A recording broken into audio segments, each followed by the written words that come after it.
Hello दोस्तों, मैं अंबुज मिश्रा अपने और आपके इस YouTube channel try star classes में स्वागत करता हूं। पिछले लेक्चर में हम ग्राम समाज एवं ग्राम विकास पढ़ रहे थे।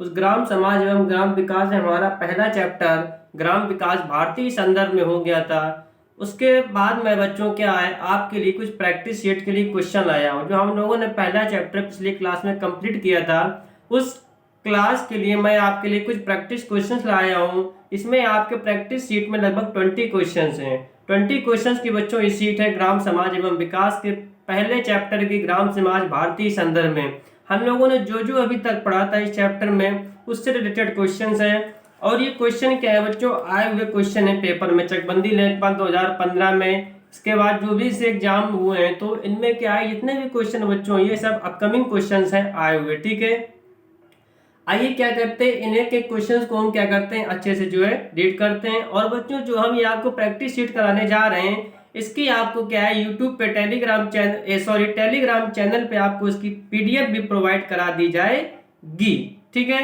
चलिए आइए पहला क्वेश्चन हम स्टार्ट करते हैं। हमारा फर्स्ट क्वेश्चन है,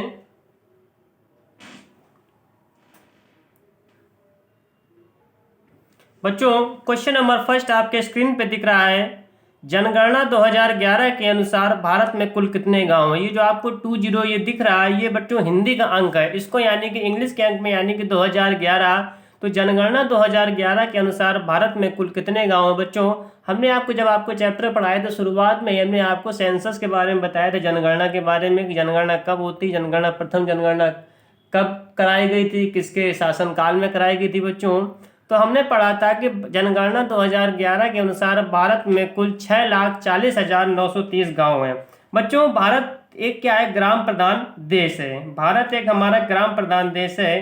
ठीक है, और भारत के गांव भौतिक संरचना एवं जनसंख्या के आधार पर एक दूसरे से क्या है, भिन्न पाए जाते हैं। और बच्चों है क्या कि भारत की लगभग 70% आबादी हमारी क्या है बच्चों, गांवों में रहती है, यानी ग्रामीण इलाकों में रहती है। तो क्वेश्चन है, ये चकबंदी लेखपाल 2015 में आया हुआ क्वेश्चन है कि जनगणना 2011 के अनुसार भारत में कुल कितने गांव हैं। तो भारत में कुल कितने, लगभग बच्चों 6,40,930 गांव हैं। आइए बच्चों अब बढ़ते हैं क्वेश्चन नंबर सेकेंड की तरफ। क्वेश्चन नंबर सेकेंड बच्चों आपके स्क्रीन पर है। क्वेश्चन है, ग्रामीण समुदाय उस समुदाय को कहा जाता है जहां, ग्रामीण समुदाय उस समुदाय को कहा जाता है जहां, हमारा बच्चों पहला ऑप्शन है समाज में अनौपचारिकता पाई जाती है। ऑप्शन नंबर सेकेंड कृषि मुख्य व्यवसाय होता है। नंबर थर्ड प्राथमिक समूह की प्राथमिकता होती है। नंबर फोर्थ उपरोक्त सभी। बच्चों ग्रामीण समुदाय उस समुदाय को कहा जाता है जहाँ पे समाज में क्या होती है, अनौपचारिकता पाई जाती है। ग्रामीण समुदाय में क्या होता है, मुख्य व्यवसाय उनका कृषि होता है। और प्राथमिक समूहों की क्या होती है बच्चों, प्राथमिकता होती है। एक चीज हमने ये भी बताया था, ग्रामीण समुदाय को खेतीहर समुदाय भी कहते हैं बच्चों। ठीक है, और तो इस क्वेश्चन का करेक्ट ऑप्शन हमारा क्या हो जाएगा, ग्रामीण समुदाय उस समुदाय कहा जाता है जहाँ पे समाज में अनौपचारिकता पाई जाती है, कृषि मुख्य व्यवसाय होता है, प्राथमिक समूहों की प्राथमिकता होती है, उपरोक्त सभी। तो बच्चों इस क्वेश्चन का हमारा राइट आंसर है option number D. Option number D is the right answer of this question. Question number third की ओर मूव करेंगे। क्वेश्चन नंबर थर्ड आपके स्क्रीन पे दिख रहा है। क्वेश्चन है, किस विद्वान ने ग्रामीण समुदाय को लघु समुदाय की संज्ञा दी। बच्चों जब हम पढ़ा रहे थे आपको फर्स्ट डे की क्लास में ही हमने आपको बताया था कि किस समुदाय को किस विद्वान ने ग्रामीण समुदाय को लघु समुदाय की संज्ञा दी है। बच्चों हमने आपको बताया था रॉबर्ट रेडफील्ड। रॉबर्ट रेडफील्ड ने क्या किया है, ग्रामीण समुदाय को लघु समुदाय की संज्ञा दी है। इसको बच्चों लर्न करने का तरीका कैसा है कि रॉबर्ट रेडफील्ड लोग ग्रामीण समुदाय, बच्चों इसमें ग्रामीण आ रहा है, ग्रामीण से यानी कि ग्रामीण मतलब होता है, ग्रामीण मतलब गांव, गांव में बच्चों क्या होती है, खेती होती है, खेती को इंग्लिश में क्या कहते हैं, फील्ड। तो उसके खेती के नाम पे फील्ड आ रहा है, इसलिए यहाँ पे नाम पे देखिए क्या है, रॉबर्ट रेडफील्ड, यानी कि रॉबर्ट रेडफील्ड ने ग्रामीण समुदाय को लघु समुदाय की संज्ञा दी है। ठीक है, नेक्स्ट बच्चों question number four. Question number four आपके स्क्रीन पे है, उपनगरीय ग्राम वह ग्राम होता है जहां, उपनगरीय ग्राम कौन सा ग्राम होता है जहां पे हमने आपको पढ़ाया था कि ग्राम चार प्रकार के आपको बताए थे। ठीक है, एक कौन से बताया था, कृषि वाले ग्राम, एक गैर कृषि वाले ग्राम बताए थे, एक बताए थे बच्चों आपको उपनगरी, और एक आपको बताए थे क्या हमने, औद्योगिक ग्राम। ठीक है, तो ये ग्रामीण समाज के अन्य चार प्रकार आपको बताए थे।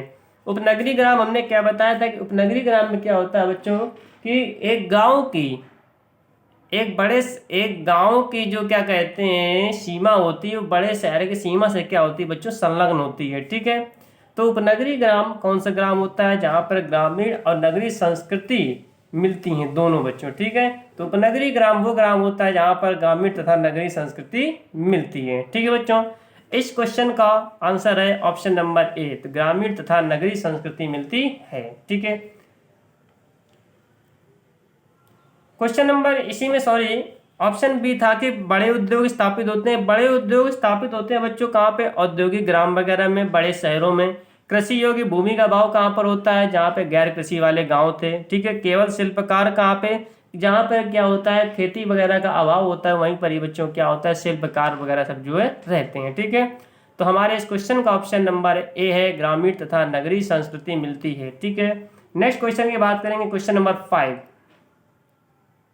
क्वेश्चन नंबर 5 है, जनगणना 2011 के अनुसार ग्रामीण भारत की आबादी है। तो बच्चों जनगणना 2011 के अनुसार ग्रामीण भारत की आबादी 83.3 करोड़ है। 83.3 करोड़ थी जब जनगणना 2011 के अनुसार भारत की आबादी। इसका ऑप्शन बच्चों पहला number, first number option is the right option of this question. Next question की बात करेंगे, क्वेश्चन नंबर 6।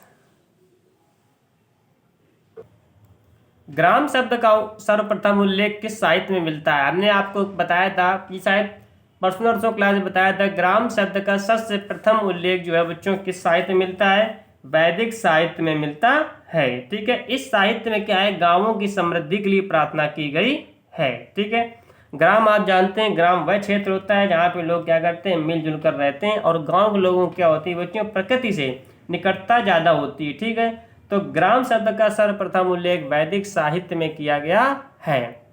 इसी में बच्चों क्वेश्चन नंबर 7 हमारा है, व्यवसायिक स्तर पर ग्रामीण क्षेत्रों में कौन सी क्रिया अधिक प्रचलित है। व्यवसायिक स्तर पर ग्रामीण क्षेत्रों में कौन सी क्रिया अधिक प्रचलित है। ऑप्शन हमारे पास है कृषि, विनिर्माण क्षेत्र, मत्स्य। गांव में व्यवसायिक स्तर पर देखें सबसे ज्यादा बच्चों क्या करते हैं, व्यवसायिक क्षेत्र पे जो है तो गांव के लोग क्या है बच्चों कृषि इनका क्या है मुख्य व्यवसाय है। ठीक है, गांव के निर्धारण का मुख्य आधार ही कृषि को माना जाता है। तो इस क्वेश्चन का आंसर हमारा जो है आंसर ए है, यानी कि कृषि। तो व्यवसायिक स्तर पर ग्रामीण क्षेत्रों में सबसे ज्यादा कृषि क्रिया अधिक प्रचलित है। क्वेश्चन नंबर 8 की बात करेंगे। क्वेश्चन नंबर 8, निम्नलिखित में से कौन एक ग्रामीण परिवेश की विशिष्टता को नहीं दर्शाता है। निम्नलिखित में से कौन है ग्रामीण परिवेश की विशिष्टता को नहीं दर्शाता है। पहला ऑप्शन सरल एवं सामान्य जीवन, ऑप्शन नंबर 2 सामाजिक गतिशीलता का अभाव, ऑप्शन नंबर 3 एकल परिवार की परंपरा, ऑप्शन नंबर 4 श्रम के विशेषीकरण का महत्व। बच्चों हम जानते हैं कि एकल परिवार की परंपरा जो है ग्रामीण परिवेश की विशिष्टता को नहीं दर्शाता है, क्योंकि गाँव में बच्चों क्या होता है संयुक्त परिवार की परंपरा पाई गई है। संयुक्त परिवार क्या होता है, जहां पर एक ही परिवार है बहुत सारे, यानी कि चाचा नानी नाना मामा मौसी, ठीक है, कजिन चचेरा भाई चचेरे भाई बहन रहते हैं। तो गांव में क्या होता है बच्चों सामाजिक संयुक्त परिवार पाया जाता है। वहां पे क्या होता है एकल परिवार की परंपरा नहीं होती है। एकल परिवार की परंपरा बच्चों होती कहाँ पे, ये होती है हमारे शहरों पे होती है। तो एकल परिवार की परंपरा आपकी ज्यादातर कहाँ पे होती है बच्चों, शहरों पे होती है। ठीक है, तो इस क्वेश्चन का आंसर हमारा है ऑप्शन नंबर सी, एकल परिवार की परंपरा is the right answer of this question. ठीक है, क्वेश्चन नंबर 9 की बात करेंगे बच्चों। क्वेश्चन नंबर 9, ग्रामीण समुदाय के संदर्भ में कौन सा कथन असंगत है। कौन सा कथन यानी कि गलत है, या हम यूं कह सकते हैं। ठीक है, पहला ऑप्शन है ग्रामीण समुदाय प्राकृतिक पर्यावरण पर निर्भर करता है। बिल्कुल बात सही बच्चों, ग्रामीण समुदाय जितने भी ग्राम समाज जितने भी लोग क्या है इनकी प्रकृति यानी पर्यावरण से बहुत ही क्या निकटता है, और ये उसी पर्यावरण पर क्या होते हैं बच्चों निर्भर रहते हैं। ऑप्शन नंबर 2, व्यक्ति की प्रतिष्ठा का संबंध परिवार होता है। बिल्कुल बात सही, यानी कि व्यक्ति की इज्जत प्रतिष्ठा मान सम्मान संबंध क्या होता है उनके परिवार होता है। जनसंख्या घनत्व तो कम पाई जाती है। बिल्कुल बात सही, जब हमने आपको क्या किया था अंतर पढ़ा रहे थे आपको शहरीकरण में नगर समुदाय में और ग्रामीण समुदाय में, तो हमने आपको ये बताया था कि ग्राम समाज की जनसंख्या कम होती है, जबकि शहरी समुदाय यानी कि शहरी की समुदाय की जनसंख्या ज़्यादा होती है। ठीक है, एक इसमें ऑप्शन और है हमारा, विनिर्माण कार्य विकसित अवस्था में होता है। तो सबसे पहली बात बच्चों की तीनों ऑप्शन हमारे ऊपर वाले सही हैं। पर्यावरण से निकटता होती है, प्रतिष्ठा के संबंध परिवार होता है, जनसंख्या घनत्व कम होता है। ऑप्शन नंबर डी विनिर्माण कार्य विकसित अवस्था में होता है। बस यही ऑप्शन बच्चों से क्या गलत है, यही ऑप्शन इसके लिए सेटिस्फाइड नहीं है। नेक्स्ट क्वेश्चन के बच्चों बात करेंगे क्वेश्चन नंबर 10। क्वेश्चन नंबर 10 है, वर्तमान में ग्रामीण समुदाय में किसी व्यक्ति की स्थिति का आकलन किस आधार पर नहीं किया जाता है। वर्तमान में ग्रामीण समुदाय में किसी व्यक्ति की स्थिति का आकलन किस आधार पर नहीं किया जाता है। तो बच्चों किस आधार पर नहीं किया जाता है, इसके ऑप्शन है, पहला है आपका ऑप्शन क्या है, जाति है, दूसरा ऑप्शन बच्चों क्या है, धन है, तीसरा क्या है बच्चों, पद है, चौथा क्या है, चौथा ऑप्शन है शिक्षा है। तो वर्तमान में यदि देखें तो किसी व्यक्ति की स्थिति का आकलन जाति के आधार पर नहीं करते हैं, किसी भी व्यक्ति की स्थिति का आकलन जाति के आधार पर नहीं करते हैं। ठीक है, किसके आधार पर किया जाता है, धन, पद और शिक्षा के आधार पर क्या किया जाता है, व्यक्ति की स्थिति का आकलन किया जाता है बच्चों। ठीक है, नेक्स्ट क्वेश्चन में बात करेंगे क्वेश्चन नंबर 11। ग्राम समुदाय का समाज शास्त्रीय महत्व किस रूप में प्रदर्शित होता है। ग्राम समुदाय का समाज शास्त्रीय महत्व किस रूप में प्रदर्शित होता है। पहला ऑप्शन है प्राचीन संस्कृति के संवाहक के रूप में, ऑप्शन सेकेंड सामाजिक संगठन का प्रारंभिक रूप, ऑप्शन थर्ड प्रजातंत्र का आदर्श रूप, ऑप्शन नंबर फोर्थ उपरोक्त सभी। तो ग्राम समुदाय का समाज शास्त्रीय महत्व किस रूप में प्रदर्शित होता है बच्चों, उपरोक्त सभी में। किसमें, क्योंकि हमने आपको बताया था ग्राम समुदाय का समाज शास्त्रीय महत्व समाज क्या है, मौलिक इकाई है। ठीक है, ये प्राचीन संस्कृति के संवाहक के रूप में भी क्या प्रदर्शित होते हैं, सामाजिक संगठन का ये क्या है प्रारंभिक रूप भी होते हैं, और प्रजातंत्र का आदर्श रूप भी होते हैं। इस प्रकार से हम ये कह सकते हैं कि सामाजिक, आर्थिक, राजनीतिक, सांस्कृतिक परिवर्तन को क्या करते हैं, प्रदर्शित करते हैं, यानी कि सभी को, यानी कि option number D is the right answer of this question. ठीक है, नेक्स्ट बच्चों क्वेश्चन नंबर 12। क्वेश्चन नंबर 12 है, ग्रामीण समाज की दिशा में सामाजिक जीवन में क्या परिवर्तन हुआ है। ग्रामीण समाज यानी ग्राम समाज की दिशा में सामाजिक जीवन में क्या परिवर्तन हुआ है। ठीक है, जब हम आपको पढ़ा रहे थे ग्रामीण समाज दिशा में मतलब क्या क्या सामाजिक परिवर्तन हुआ है, तो पहला ऑप्शन आपके सामने जजमानी व्यवस्था की समाप्ति। जी हाँ बच्चों, जब हमने बताया था आपको कहा था कि समाज में परिवर्तन आने के क्या किया गया, भारत में क्या किया गया था, बैंकों का राष्ट्रीयकरण किया गया था। ठीक है, दास प्रथा और जजमानी व्यवस्था की भी क्या कर दी गई थी बच्चों, समाप्ति कर दी गई थी। ठीक है, जजमानी व्यवस्था की समाप्ति कर दी गई थी। ठीक है, क्या सामाजिक परिवर्तन हम लोग उसके पढ़े थे कि मुद्रा का प्रचलन क्या हो गया, ज़्यादा हो गया, जजमानी व्यवस्था की लगभग समाप्ति कगार पर है बच्चों। सामाजिक जजमानी व्यवस्था होती क्या थी कि ऐसी व्यवस्था होती थी जहाँ पर क्या होते थे, लोग एक दूसरे के साथ पारस्परिक रूप से क्या करते थे, सहयोग करते थे। उन सहयोग के बदले में उन्हें या तो कुछ वस्तुएं दे दी जाती थी, या तो उन्हें कुछ रुपए या फिर अनाज दे दिए जाते थे। लेकिन लगभग आजकल क्या है कि जजमानी व्यवस्था लगभग समाप्ति कगार पर है। नंबर सेकेंड, जातियों के परंपरागत संबंध कमजोर। नंबर थर्ड, संयुक्त परिवार का विघटन। नंबर फोर्थ, उपरोक्त सभी नहीं। सामाजिक जीवन परिवर्तन ये हुआ था कि जजमानी व्यवस्था की समाप्ति लगभग हो गई थी। ठीक है, चलिए नेक्स्ट क्वेश्चन की बात करेंगे क्वेश्चन नंबर 30। महाजनी प्रथा का सर्वप्रथम उल्लेख निम्नलिखित में से किस प्राचीन ग्रंथ में हुआ। महाजनी प्रथा यानी बच्चों महाजनी प्रथा का सबसे पहला उल्लेख किस प्राचीन में हुआ है, किस प्राचीन ग्रंथ में हुआ है। ये बच्चों हुआ है हमारा किस पे हुआ है, ये शतपथ ब्राह्मण ग्रंथ में महाजनी प्रथा का सबसे पहला उल्लेख किया गया था। और बच्चों ये क्वेश्चन चकबंदी लेखपाल 2015 का आया हुआ क्वेश्चन है कि महाजनी प्रथा का सर्वप्रथम उल्लेख किस प्राचीन ग्रंथ में हुआ है। ये हुआ है बच्चों शतपथ ब्राह्मण ग्रंथ में हुआ है। एग्जाम पॉइंट ऑफ व्यू से बहुत ही महत्वपूर्ण क्वेश्चन है। आप भी इस क्वेश्चन को क्या करें, अच्छे से रीड करें। ठीक है, मैं चाहता हूँ कि जितने भी मैंने क्वेश्चन कराए आप इसकी भी क्या करें, एक सीट बनाइए। सीट ना बनाए मैं खुद ही आपको पीडीएफ सीट ऑलरेडी दे दूंगा जो है, इसकी आप क्या करें, प्रैक्टिस करें जो है क्वेश्चन की। ठीक है, डेली आप क्वेश्चन को रीड करें। ठीक है, चलिए नेक्स्ट क्वेश्चन बात करते हैं, क्वेश्चन नंबर 14। क्वेश्चन नंबर 14 है, ग्रामीण राजनीतिक जीवन में बदलाव के संदर्भ में यह कथन किनका है। जिन ग्रामीण क्षेत्रों में निम्न जातियों के लोगों की संख्या अधिक है वे प्रमुख जातियों के रूप में संगठित हो गई है। ये किनका बच्चों कथन है, ये कथन हमारे है श्रीनिवास का। जब हम संस्कृतिकरण पढ़ा रहे थे, संस्कृतिकरण का पूरा श्रेय किसको जाता है, एम एन श्रीनिवास को जाता था। ठीक है, तो उन्हीं ने ही बताया है कि जिन ग्रामीण क्षेत्रों में निम्न जातियों के लोगों की संख्या अधिक है वे प्रमुख जातियों के रूप में संगठित हो गई है। ये श्रीनिवास जी का कथन है बच्चों। ठीक है, नेक्स्ट क्वेश्चन की अब हम बात करेंगे, क्वेश्चन नंबर 15। उम्मीद करते हैं बच्चों कि जितने भी क्वेश्चंस आपको हम करा रहे हैं इस सेशन में जो है, तो आपको पूरी तरह से उम्मीद है कि समझ में आ रहा होगा बच्चों। ठीक है, इसी तरह के क्वेश्चंस और पाने के लिए बच्चों क्या करें, आप हमारे टेलीग्राम चैनल पे क्या करें, ऐड हो जाए। वहाँ पे आपको एडिशनल इन्फॉर्मेशन यानी कि एक्स्ट्रा नॉलेज जो भी जीके की या आपके करंट अफेयर्स में जो जो कुछ हो रहा है अपने इंडिया में, नेशनल में, इंटरनेशनल में, स्टेट में, उसकी पल पल की जानकारी क्या है आपको Telegram channel try star classes में आपको सब प्रोवाइड कराई जाती है। ठीक है, जितने भी आपको लेक्चर दिए जाते हैं क्लास में, उन सभी लेक्चर्स की भी आपको पीडीएफ फाइल हमारे टेलीग्राम चैनल में मिलती है।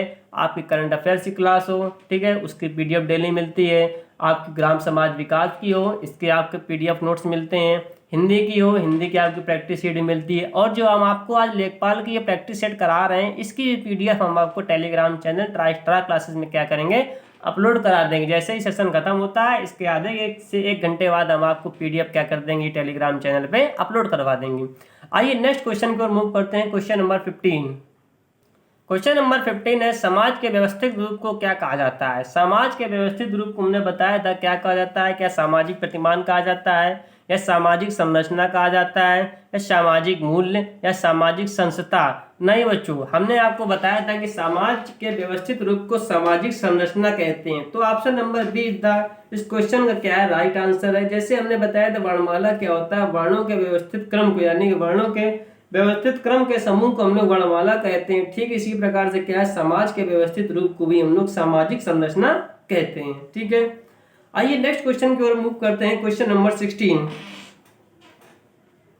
क्वेश्चन नंबर 16 कह रहा है, सामाजिक परिवर्तन का कौन सा कारक, सामाजिक परिवर्तन का कौन सा कारक लोगों के मकान की बनावट, खान पान, वस्त्र आदि को प्रभावित करता है। ये बच्चों कौन सा कारक करता है, ये हमने कल की ही क्लास में यानी कल के लेक्चर में आपको बताया था कि सामाजिक परिवर्तन का भौगोलिक कारक के कारण क्या होता है, लोगों की मकान की बनावट, खान पान, वस्त्र, इन सब से क्या होता है, काफी प्रभाव पड़ता है। होता कि हमने आपको बताया था कि जब प्राकृतिक विपदाओं के कारण क्या होता है, जब गांव बर्बाद हो जाते हैं, यानी जब आंधी तूफान ओलावृष्टि जब ज्यादा हो जाती है, गांव पूरी तरह से क्या होते हैं, बर्बाद हो जाते हैं, तब मनुष्य लोग क्या करते हैं, एक स्थान से दूसरे स्थान पर जाके बसते हैं। फिर क्या करते हैं, वहां के रीति रिवाज, विचारों को, ठीक है, वहां के खान पान को, वस्त्र को, इन सब को क्या करते हैं बच्चों, ग्रहण करते हैं। इससे क्या होता है, उनकी संस्कृति में परिवर्तन आ जाता है। तो मकान की बनावट, खान पान, वस्त्र, इन सब से किस चीज को प्रभावित होता है, कौन सा कारक करता है, ये करता है बच्चों भौगोलिक कारक करता है। ठीक है, okay. Next question, question number 17। निम्न में से कौन सामाजिक परिवर्तन का कारक नहीं है, निम्न में से कौन सामाजिक परिवर्तन का कारक नहीं है। कल बच्चों हमने आपको बताया था सामाजिक परिवर्तन है कुछ कारक होते हैं। सामाजिक परिवर्तन क्या होते हैं, कुछ कारक होते हैं। और सामाजिक परिवर्तन एक ऐसी प्रक्रिया है जो अनवरत यानी कि लगातार चलती रहती है और प्रगतिशील क्रिया होती है बच्चों। कल हमने आपको उसमें बताया था राजनीतिक कारक बताया था। ठीक है, लोग क्या करते हैं, अब गुट बनाकर एक जगह क्या करते हैं, गांव के लोग बढ़ जाते हैं और अपनी बात को क्या करते हैं, सरकार तक पहुंचाते हैं। ठीक है, दूसरा सामाजिक गतिशीलता ये कारक नहीं होता, ये हमने कल भी बताया था आपको। ठीक है, सामाजिक गतिशीलता इसका क्या बच्चों, कोई भी कारक नहीं है। ठीक है, ओके। नेक्स्ट है सूचना कारक, सूचना यानी कि प्रौद्योगिकी कारक। ठीक है, अब क्या है बच्चों का सामाजिक परिवर्तन यानी कि टेलीविजन के माध्यम से, न्यूज के माध्यम से, ठीक है, किसी द्वारा सूचना के माध्यम से भी क्या समाज में परिवर्तन बहुत सारा आता है। नेक्स्ट है ऑप्शन नंबर डी नीचे दिख रहा है मनोवैज्ञानिक कारक। मनोवैज्ञानिक कारक ये क्या होता है कि मनुष्य के दिमाग को यानी कि मस्तिष्क अनुकूल न होने पर क्या होता है, मनोवैज्ञानिक कारक आते हैं। जैसे क्या होता है, पति पत्नी में आपस में क्या होता है बच्चों, लड़ाई ही क्या है, इस मनोवैज्ञानिक कारक का सबसे अच्छा एग्जाम्पल है। ठीक है, आइए नेक्स्ट क्वेश्चन की ओर बात करेंगे बच्चों। Question number 18। क्वेश्चन नंबर 18, निम्न में से कौन सामाजिक परिवर्तन का प्रतिमान नहीं है। निम्न में से कौन सामाजिक परिवर्तन का प्रतिमान नहीं है। ऑप्शन नंबर ए समरैखिक परिवर्तन, नंबर सेकेंड समतल परिवर्तन, नंबर थर्ड उतार चढ़ावदार परिवर्तन, नंबर 4 चक्रीय परिवर्तन। बच्चों हमने आपको बताया था सामाजिक परिवर्तन का प्रतिमान हमने 3 तरह से पढ़ा था। एक तो समरैखिक यानी कि लीनियर, ठीक है, लाइन के थ्रू दर्शा किया था। दूसरा है उतार चढ़ाव के आधार पर यानी कि अपर एंड क्रेस्ट के माध्यम से। इसमें क्या है, जहाँ पे समाज की जीवन खुशहाल जीवन होता है वहां पे क्या होता है, उठा हुआ हिस्सा होता है, यानी कि इसका मतलब होता है कि वहां का सामाजिक जीवन जो खुशहाल है, और जो नीचे होता है यानी कि अपोजिशन में होता है, यानी कि वहाँ का समाज क्या है बच्चों, खुशहाल नहीं, यानी कि वहाँ की स्थिति अच्छी नहीं है। तीसरा हमने आपको बताया था बच्चों चक्रीय परिवर्तन, यानी कि इसमें क्या होता है, मनुष्य जन्म लेता है, अपनी प्रौढ़ अवस्था में आता है, फिर क्या होता है फिर मर जाता है, फिर शिशु रूप में जन्म लेता है, फिर क्या करता है, प्रौढ़ अवस्था में आता है। इस तरह क्या होता है, जिंदगी एक चलती रहती है लाइफ साइकिल की तरह, ठीक है। लेकिन हमने एक परिवर्तन का प्रतिमान नहीं पढ़ा, वो कौन सा बच्चों, समतल परिवर्तन। तो क्या है इस क्वेश्चन का, समतल परिवर्तन इसका क्या है आंसर है, ठीक है। सामाजिक परिवर्तन का प्रतिमान नहीं है बच्चों, कौन सा नहीं है, समतल परिवर्तन, ठीक है। नेक्स्ट क्वेश्चन की ओर बात करेंगे, क्वेश्चन नंबर 19।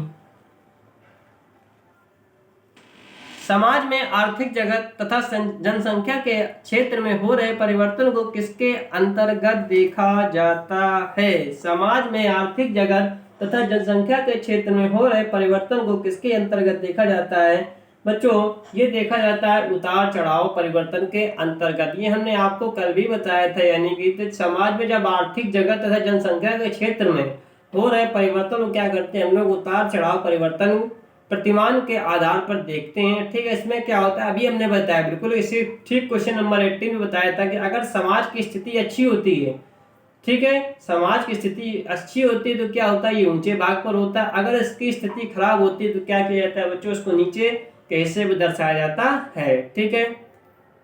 जैसे वेव की तरंगे उड़ती हैं ऊपर नीचे इस तरह से, ठीक है बच्चों। तो क्या है कि समाज में आर्थिक जगत जनसंख्या के क्षेत्र में हो रहे परिवर्तन किसके अंदर देखा जाता है बच्चों, उतार चढ़ाव के परिवर्तन के अंतर्गत, ठीक है। ये बात आई, इसमें ऑप्शन नंबर 4 है गुणात्मक परिवर्तन। तो बच्चों गुणात्मक परिवर्तन हम लोगों ने नहीं पढ़ा, हम लोगों ने केवल 3 ही पढ़ा था, समरैखिक, उतार चढ़ाव, चक्रीय, ठीक है बच्चों। इस सेशन का सबसे लास्ट क्वेश्चन अब आया हमारे पास, निम्न में से कौन परिवार की विशेषता नहीं है।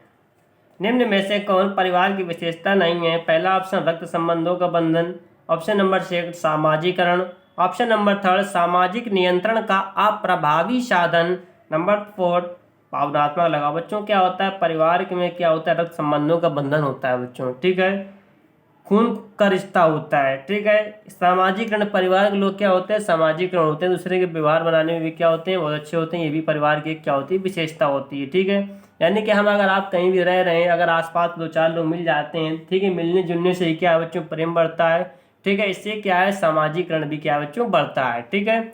ऑप्शन नंबर 3 सामाजिक नियंत्रण का अप्रभावी साधन, सामाजिक नियंत्रण का अप्रभावी साधन क्या है बच्चों, परिवार की विशेषता नहीं है। ऑप्शन नंबर 4 है भावनात्मक लगाव, यानी कि हाँ परिवार में क्या होती है, भावना से क्या करते हैं, भावनात्मक लगाव होता है बच्चों, ठीक है। तो आज के बच्चों इस सेशन के, हाँ ऑप्शन इसका बच्चों आपका आंसर नंबर सी है। तो answer number C is the right answer of this question, ठीक है। आज के सेशन है बच्चों क्या है, आपकी जो प्रैक्टिस सेट आपके लिए लाए थे हम ग्राम समाज एवं विकास के लिए जो है, ठीक है। ये आज के आपके 20 क्वेश्चन है। इसके जो और भी बचे हुए क्वेश्चन, लगभग 20 क्वेश्चंस के अप्रॉक्स और भी बचे होंगे, ये आपके बच्चों हम क्या करेंगे, नेक्स्ट सेशन में लाएंगे। यानी कि हमारी नेक्स्ट सेशन क्लास बच्चों हम बात करें, कल संडे परसों मंडे है बच्चों, 2 दिन क्लास हमारी नहीं होगी। उसका रीजन है बच्चों ना होने का जो है, क्योंकि 2 दिन की वजह से थोड़ा हम इमरजेंसी थोड़ा हमको बाहर जाना पड़ रहा है, ठीक है। आपकी कल भी क्लास नहीं हो पाएगी, ठीक है बच्चों, और आपकी क्या है परसों भी क्लास नहीं हो पाएगी बच्चों, ठीक है। इस सेशन को हम यहीं से बच्चों क्या करते हैं, ऑफ करते हैं, ठीक है। बाकी के क्वेश्चंस की जो नेक्स्ट पीडीएफ शीट आपके लाएंगे, प्रैक्टिस शीट, वो मिलेंगे नेक्स्ट सेशन में। ये मिलेंगे आपको, हम ट्यूसडे को आपको मिलेंगे, ठीक है। चलिए बच्चों आज के सेशन को यहीं से ऑफ करते हैं। थैंक यू बच्चों, हैव ए नाइस डे, आपका दिन शुभ हो, धन्यवाद।